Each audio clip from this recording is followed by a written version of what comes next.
Ezra മീഡിയയുടെ പ്രിയ ശ്രോതാക്കൾക്ക് എൻ്റെ നമസ്കാരം. ചരിത്ര സത്യങ്ങളും യാഥാർത്ഥ്യങ്ങളും തേടിയുള്ള എസ്രാ മീഡിയയുടെ ഈ യാത്രയിൽ ഇന്ന് നമ്മളോടൊപ്പം ഉള്ളത് ബിനോയ് പടച്ചിറ എന്ന പ്രിയ ബഹുമാന്യ ഫാദർ, ആംഗ്ലിക്കൻ ചർച്ച് ഓഫ് ഇന്ത്യയുടെ അതിഭദ്രാസന ഓഫീസ് മാനേജറായിട്ട് അദ്ദേഹം വർക്ക് ചെയ്യുന്നു. അദ്ദേഹമാണ് ഇന്ന് നമ്മളോടൊപ്പം ഉള്ളത്. ഈ ഷോയിലേക്ക് റവറൻഡ് ഫാദർ ബിനോയ് പടച്ചിറയ്ക്ക് ഞങ്ങളുടെ ഹാർദവമായ സ്വാഗതം. നമസ്കാരം. 59ാമത് എപ്പിസ്കോപ്പൽ ദിനാചരണം നടത്തുന്ന ഈ വേളയിൽ എന്താണ് ആംഗ്ലിക്കൻ സഭയെക്കുറിച്ചും അതിൻ്റെ പ്രവർത്തനങ്ങളെക്കുറിച്ചും അച്ഛന് ഞങ്ങളുമായിട്ടൊന്ന് ഷെയർ ചെയ്യാനുള്ളത്? അതിൻ്റെ നാൾവഴികൾ, അതിൻ്റെ ചരിത്രം, ഇതൊക്കെ ഞങ്ങളോടൊന്ന് വ്യക്തമായി പറയാം. തീർച്ചയായിട്ടും.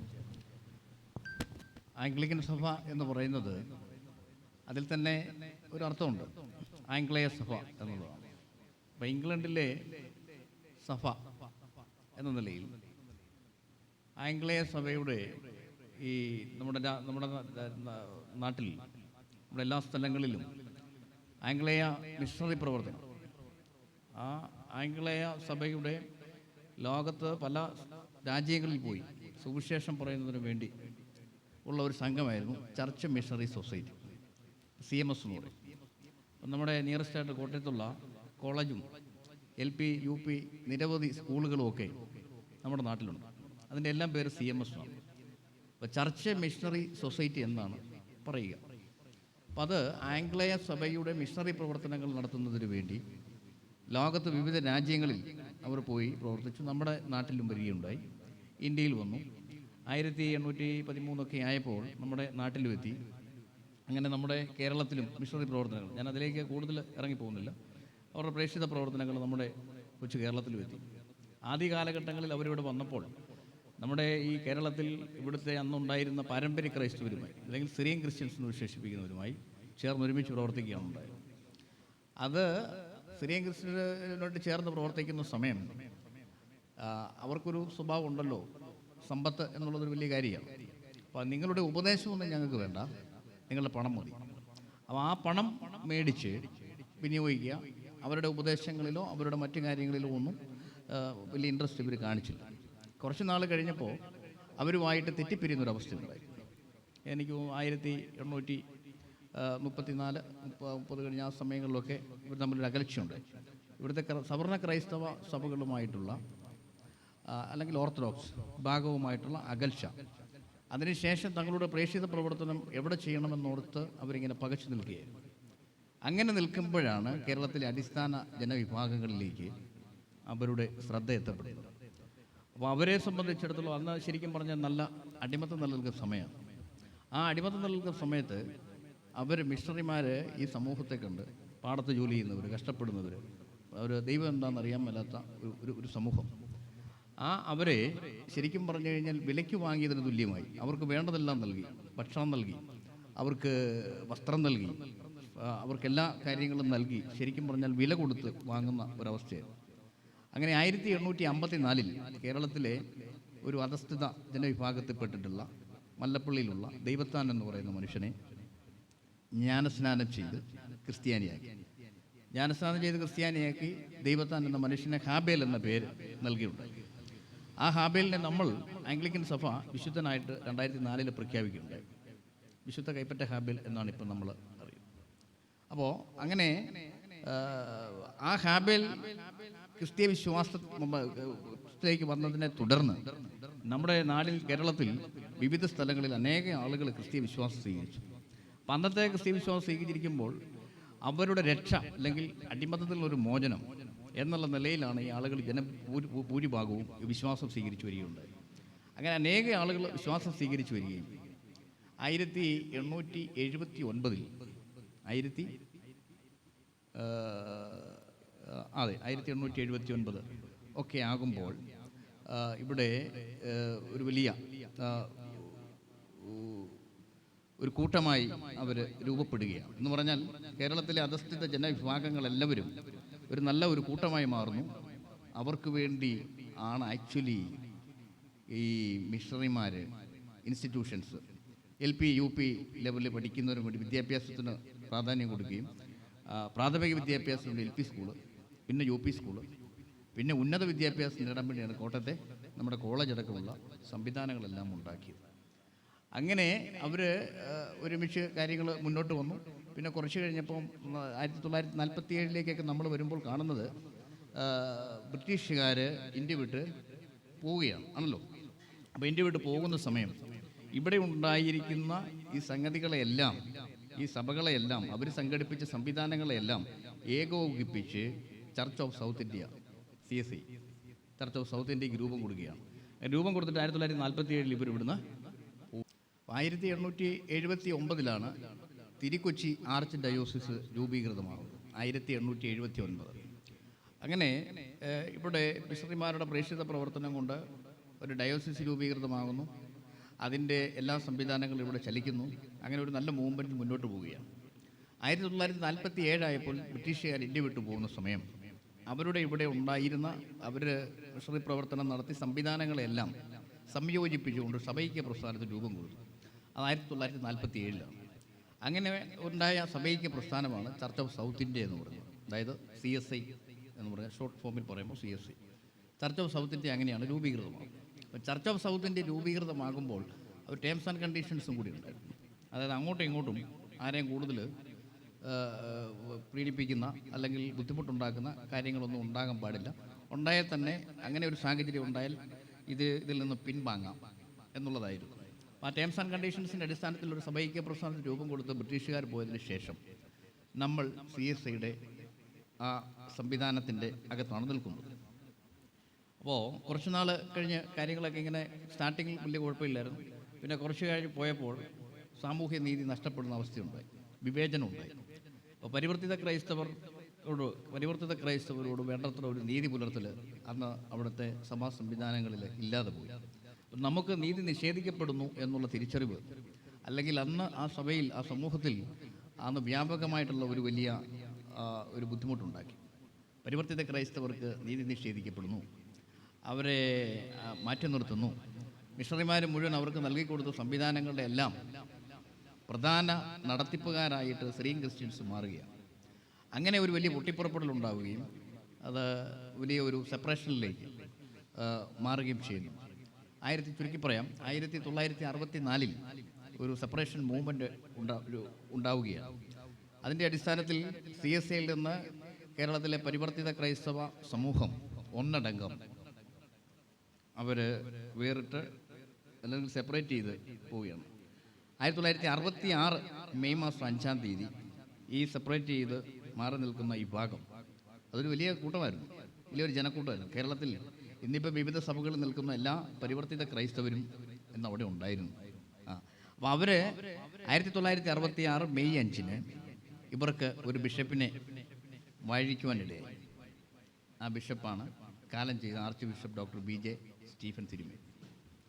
അപ്പോൾ പുനഃസ്ഥാപിക്കപ്പെട്ടിട്ടുള്ള ആംഗ്ലിക്കൻ സഭയുടെ പ്രഥമ ബിഷപ്പ് എന്ന് പറയുന്നത് കാലം ചെയ്ത archbishop doctor BJ Stephen തിരുമേനിയാണ്.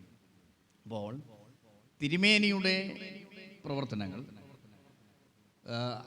അന്നത്തെ തീർച്ചയായിട്ടും പ്രവർത്തനങ്ങളെല്ലാം കോർഡിനേറ്റ് ചെയ്തുകൊണ്ട്, എല്ലാ പ്രവർത്തനങ്ങളെയും കോർഡിനേറ്റ് ചെയ്തുകൊണ്ട് നല്ല രീതിയിൽ ദിശാബോധത്തോടുകൂടി പ്രഖ്യാപിത ലക്ഷ്യങ്ങളുമായിട്ട് മുന്നോട്ട് പോകുവാനുള്ള ഒരു വലിയ ആവേശം ഉണ്ടായി.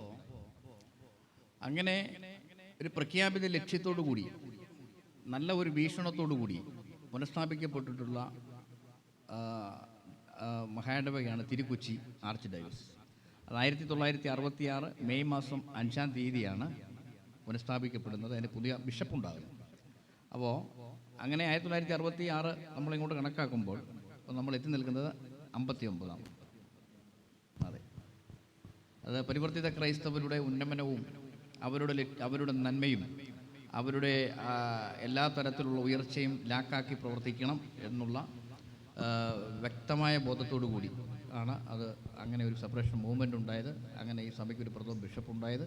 അതിന്നും ഇങ്ങനെ തുടർന്ന് വരികയാണ്. അച്ഛൻ പറഞ്ഞു വന്നപ്പോൾ ഞാൻ വളരെ ശ്രദ്ധിച്ചൊരു കാര്യമുണ്ട്. ഒരു സഭായിക്യ പ്രസ്ഥാനമായിരുന്നു CSI എന്നുള്ളത്. എന്നാൽ ഇന്ന് നമ്മൾ നോക്കിയാൽ അതൊരു മത സംഘടനയായിട്ട് തന്നെ നിലനിൽക്കുന്ന ഒരു കാര്യമാണ്. ഇത് പല ആളുകളിലും തെറ്റിദ്ധാരണ ഉണ്ടാക്കുന്ന, അല്ലെങ്കിൽ ഇതിൻ്റെ യാഥാർത്ഥ്യം എന്തെന്ന് പല ആളുകൾക്കും അറിയത്തില്ല. ഇത് CMS ഉൾപ്പെടെ ഉള്ള പ്രസ്ഥാനങ്ങൾ നിലനിന്നിരുന്ന ഒരു സഭായിക പ്രസ്ഥാനമാണ്. അത് ഒന്ന് രണ്ട് വാക്കുകളിൽ അത് എന്തൊക്കെയായിരുന്നു, ഏതൊക്കെ സഭകളായിരുന്നു, അല്ലെങ്കിൽ അതെങ്ങനെയാണ് ഒരു സെപ്പറേഷനിലേക്ക് എത്തിയതെന്ന് ഒന്ന് രണ്ട് വാക്കുകളൊന്ന് സൂചിപ്പിക്കാമോ? സെപ്പറേഷൻ എന്ന് പറയുമ്പം മിഷണറിമാരുടെ കേരളത്തിലെ പ്രവർത്തനങ്ങൾ ഞാൻ പറഞ്ഞു, നടത്തിയിട്ടുള്ള അവരുടെ പ്രേക്ഷിത പ്രവർത്തനത്തിൻ്റെ ഫലമായിട്ട് രൂപപ്പെട്ടിട്ടുള്ള സഭകൾ, അതിൻ്റെ എല്ലാം കൂടിയുള്ള ഒരു കൂടിച്ചേരൽ ആണ് സഭൈക്യ പ്രസ്ഥാനം. ഒരു ആകത്തുക. അതെ, ആകത്തുക. അവർ ഇവിടുന്ന് നമ്മുടെ നാട് വിട്ട് പോയപ്പോൾ, ബ്രിട്ടീഷുകാർ ഇവിടുന്ന് പോയപ്പോൾ ഇവിടെ അവർ ഇതിനെല്ലാം കൂടി ഒരുമിച്ച് കെട്ടിവെച്ചിട്ടാണ്. അപ്പോൾ ആ കെട്ടിവെക്കുമ്പോൾ തന്നെ അവർ പറയുന്നുണ്ട്, ആർക്കും ആരുടെ മേലും കൂടുതൽ കടന്നു കയറാൻ പാടില്ല. അവരൊരു നല്ല ഉദ്ദേശത്തോടു കൂടി ചെയ്ത്, നല്ല ഉദ്ദേശം. കാരണം അവർ ചെയ്തു വെച്ചതൊന്നും നശിച്ചു പോകരുത്. അതെ. അല്ലെങ്കിൽ ഞാൻ എപ്പോഴും ശ്രദ്ധിക്കുന്ന ഒരു കാര്യമുണ്ട്, ഈ ആംഗ്ലേയ മിഷണറിമാർക്ക് നമ്മളൊക്കെ ആയിട്ട് എന്താ ബന്ധം? ഒരു ബന്ധവുമില്ല.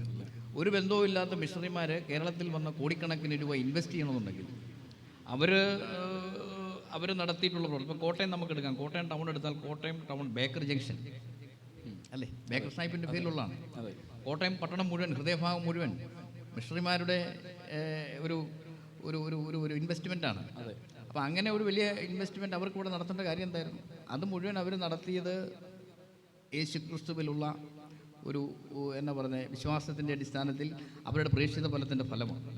അപ്പോൾ അത് എങ്കിൽ നഷ്ടപ്പെട്ടു പോകാതെ അവരൊന്നും ശരിക്കും ഒരുമിച്ച് കെട്ടിവെച്ചിട്ടാണ് പോയത്.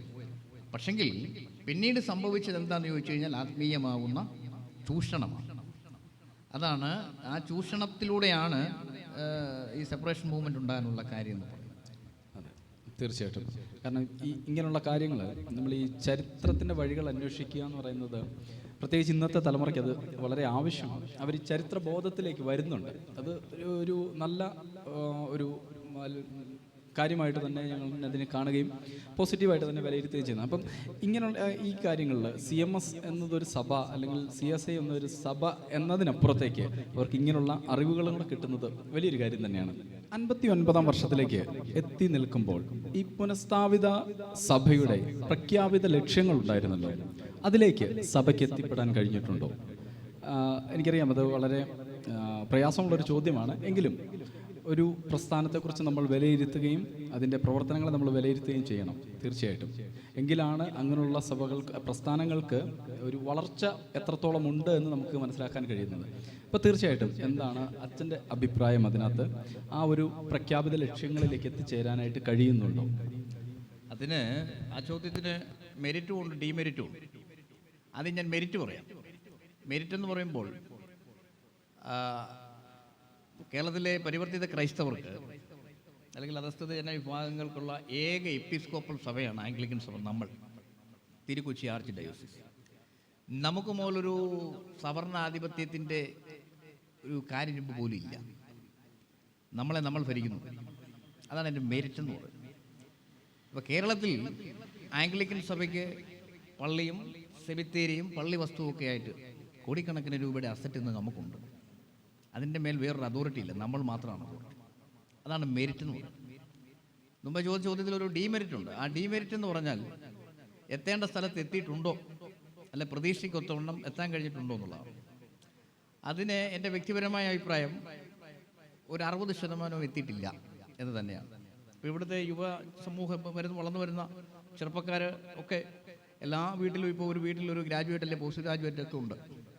എല്ലാവരും ചിന്തിക്കുന്നവരാണ്. മറ്റുള്ള സഭകളുമായിട്ടാണ് നമ്മുടെ കമ്പയർ എന്ന് പറയുന്നത്. അപ്പം നമ്മുടെ അടുത്തുള്ളൊരു ഓർത്തഡോക്സ് സഭ, ഒരു യാക്കോബായ സഭ, ഒരു കാത്തോലിക് സഭ, അങ്ങനെയാണ് നമ്മുടെ കമ്പയർ സാധാരണ നമ്മൾ നടത്തുന്നത്. അങ്ങനെ നടത്തുമ്പോൾ നമ്മുടെ കുഞ്ഞുങ്ങളും തോന്നുന്നു, നമ്മുടെ പള്ളി ഇതാണ്, അത് ഇതാണ്. അപ്പോൾ നമ്മൾ ഇതാണ്, നമ്മുടെ അച്ഛൻ ഒരു 800 വരുന്നു, മറ്റേ അച്ഛനാണ്ട് അതിലും വലിയ ഹൈടെക് വണ്ടി വരുന്നു, നമ്മുടെ സഭാപ്രവർത്തനം നടന്നു വരുന്നു, അവരുടെ സഭാപ്രവർത്തനം വണ്ടിയിൽ വരുന്നു. അപ്പോൾ ഇങ്ങനെ ഒരു കമ്പയർ സ്റ്റഡി നമ്മൾ നടത്തും. പള്ളി കൊണ്ടും പെയിൻറ്റ് കൊണ്ടും രൂപം കൊണ്ടും പാപം കൊണ്ടും എല്ലാം നടക്കുമ്പോൾ ആ ഒരു നിലയിലേക്ക് നമുക്ക് എത്താൻ കഴിഞ്ഞിട്ടില്ല. അപ്പോൾ ആ നിലയിലേക്ക് നമ്മൾ എത്തണമെങ്കിൽ ഒരു കൂട്ടായിട്ടുള്ള പ്രവർത്തനം അനിവാര്യമാണ്. അപ്പം നേതാവ് മാത്രമല്ല, നേതൃത്വം മാത്രമല്ല, ജനങ്ങൾ, കമ്മിറ്റി, സംവിധാനങ്ങളെല്ലാം ഒരു കൊച്ചു സംവിധാനമാണെങ്കിലും മികവുറ്റതാക്കി കൊണ്ടുപോകാനായിട്ട് നമുക്ക് സാധിക്കും. അതിൻ്റെ അകത്ത് പണ്ടാരോ പറയുന്നൊരു ചൊല്ലുണ്ടല്ലോ, ആശാരിയുടെ കുഴപ്പമുണ്ട് തടിയുടെ പൊളവുണ്ടെന്ന് പറഞ്ഞതുപോലെ എല്ലാ അർത്ഥത്തിലും അങ്ങനെയുള്ള കുഴപ്പങ്ങളും ഉണ്ട്. അപ്പോൾ അത് ആശാരിയും തടിയും ശ്രദ്ധിക്കുക, രണ്ടും കൂടെ ഒന്ന് ശ്രദ്ധിച്ചാൽ മെയിൻറ്റെയിൻ ചെയ്ത് പോകാനായിട്ട് നമുക്ക് സാധിക്കും. അപ്പം വരുന്ന വിദ്യാഭ്യാസമുള്ള പുതിയ തലമുറ സഭയുടെ ഉത്തരവാദിത്തത്തിലേക്ക് കടന്നു വരികയും അവരുടെ കഴിവും പ്രാപ്തിയും ഒക്കെ സഭയുടെ വളർച്ചയ്ക്ക് വേണ്ടി അവർ ഉപയോഗിക്കുകയും കൂടി ചെയ്യണം. ഇപ്പം നമുക്ക് കാണുവാൻ കഴിയുന്ന ഒരു കാര്യം ഇപ്പോൾ സോഷ്യൽ മീഡിയയിലെല്ലാം വിമർശനങ്ങളാണ്. അപ്പോൾ ആർക്കും വീട്ടിലിരുന്ന് വിമർശിക്കാം, കാര്യത്തോട് അടുക്കുമ്പോഴേ അതിൻ്റെ കൂടുതൽ കാര്യം അറിയാൻ സാധിക്കും. അപ്പോൾ അവരുടെ വിദ്യാഭ്യാസവും അവരുടെ കഴിവും ഒക്കെ സഭയുടെ വളർച്ചയ്ക്ക് വേണ്ടി, സഭയുടെ ഇപ്പം പറഞ്ഞ പോലെ ലക്ഷ്യപ്രാപ്തിയിലേക്കുള്ള യാത്രയിലേക്ക് അതിനെ കൊണ്ട് എത്തിക്കുവാനായിട്ട് ചെറുപ്പക്കാർക്കും ഈ സഭയിൽ നിൽക്കുന്ന ചെറുപ്പക്കാർക്കും യുവതലമുറയ്ക്ക് ഒരു ഉത്തരവാദിത്വമുണ്ട്. അതുപോലെ തന്നെ നേതൃത്വത്തിനുമുണ്ട്. അപ്പോൾ ഒരു പള്ളി പട്ടക്കാരൻ, ഞാൻ ഒരു പള്ളിയിൽ വികാരിയായിട്ടിരിക്കുമ്പോൾ എൻ്റെ ഒരു കയ്യൊപ്പ് അവിടെ വേണം എന്നൊരു ചിന്ത എനിക്ക് വേണം. ഞാനിരിക്കുമ്പോൾ ഞാൻ ഇന്ന ഒരു കാര്യം ചെയ്തു, മനസ്സിലായോ? അപ്പോൾ എൻ്റെ ഒരു കയ്യൊപ്പ് അവിടെ വേണം എന്ന ഒരു ചിന്തയോടുകൂടി വേണം ഒരു ഇടവകയെ പരിപാലിക്കാൻ അങ്ങോട്ട് ചെല്ലുന്നത്. അവിടെ ട്രാൻസ്ഫർ ആയി പോകുമ്പോഴത്തേക്ക് അവിടെ എൻ്റെ ഒരു ഇത് വേണം, ഇത് നമ്മുടെ സിഗ്നേച്ചർ ഉണ്ടാവും. അപ്പോൾ നമ്മുടെ അത് സ്വാഭാവികമായിട്ടും നമ്മുടെ പട്ടക്കാർക്കും ഉണ്ടാവണം, നമ്മുടെ നേതൃത്വത്തിനുണ്ടാവണം, പിന്നെ താഴെ ജനങ്ങൾക്കും ആ ഉത്തരവാദിത്വ ബോധം ഉണ്ടാകണം, അവനവൻ്റേത് എന്നുള്ളത് ഉണ്ടായെങ്കിൽ മാത്രമേ നമുക്ക് മുന്നോട്ട് വേണ്ടി സാധിക്കുള്ളൂ. പലപ്പോഴും ഞാൻ മുമ്പേ പറഞ്ഞ പോലെ ഇത് അവിടെ ഇവിടെയും ഈ പ്രശ്നങ്ങളുള്ളത് കൊണ്ട് നമുക്ക് വേണ്ടത്ര എത്തേണ്ട സ്ഥലത്തെത്താൻ കഴിഞ്ഞിട്ടില്ല. തീർച്ചയായിട്ടും നമ്മൾ ആ ഒരു വിഷയം ചർച്ച ചെയ്യുമ്പോൾ നമുക്കതിൽ കൂടുതൽ അതിനകത്തൊരു അഭിപ്രായം പറയുക എന്ന് പറയുന്നതും പ്രയാസമുള്ളൊരു കാര്യമാണ്. കാരണം ഇന്നത്തെ യുവതലമുറ അത്യാവശ്യം ചിന്താശേഷിയുള്ളൊരു തലമുറ തന്നെയാണ്. അപ്പോൾ അവർ സഭാപ്രവർത്തനങ്ങളിൽ അവരിൽ നിഷ്കർഷിച്ചിട്ടുള്ള അല്ലെങ്കിൽ ഉത്തരവാദിത്തപ്പെട്ട ആ സ്ഥാനത്തിരിക്കുമ്പോൾ അവരേറ്റെടുത്ത കാര്യങ്ങൾ ചെയ്യുക എന്നതൊരു വലിയ കാര്യം തന്നെയാണ്. അതിന് സഭാ നേതൃത്വം ഇത്രത്തോളം ഒരു സപ്പോർട്ട് കൊടുക്കുമ്പോൾ തീർച്ചയായിട്ടും അവരത് മുൻപിലേക്ക് വരട്ടെ എന്ന് നമുക്ക് ആശംസിക്കാം.